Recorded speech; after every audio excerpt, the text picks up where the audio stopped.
रूत की किताब उसका पहला बाब और उसकी 14वीं आयत लिखा है, तब वो फिर चला चला कर रोई और उर्फा ने अपनी सास को चूमा, पर रूत उससे लिपटी रही।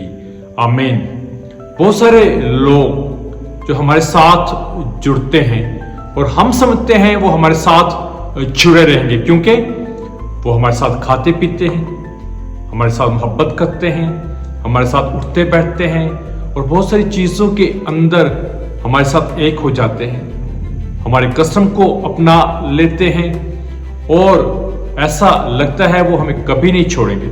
लेकिन जैसे ही हमारी जिंदगी के अंदर कोई धचका या झटका आता है, एकदम से वो दूर चले जाते हैं और हमसे हट जाते हैं। उर्फा भी ऐसी, उसकी सास जब उससे जुदा हो रही है और कह रही है कि मैं बेहतर हम वापस जा रही हूं, तो उर्फा उस वक्त तक तो उसके साथ जुड़ी रही जब तक वो मुआब के अंदर थी, लेकिन अब उसके साथ जुड़ी नहीं रहना चाहती।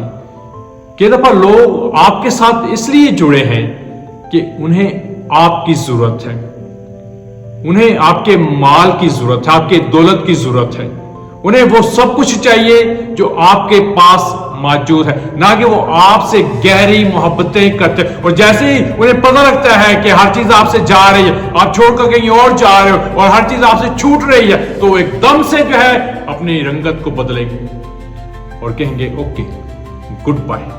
वो आपको किस करेंगे और आपको गुड बाय कह देंगे। सोचें, कभी वो लोग आपके साथ थे ही नहीं, दिल से कभी उन्होंने आपको अपना माना ही नहीं, इसलिए कि उनकी सारी जड़ें अपने माजी में, उर्फा की सारी जड़ें अपने माजी में हैं, इसलिए वो वापस चलेगी।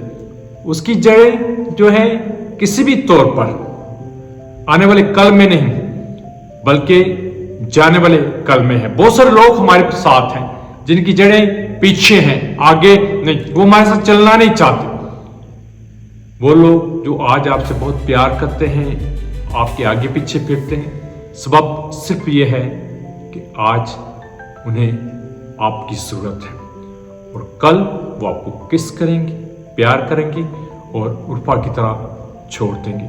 अच्छा है आप समझो, आप देखो, पाखू से कहो आपको परख और पहचान दे, ताकि ऐसे लोग जो हैं उन्हें आप पहचान सको।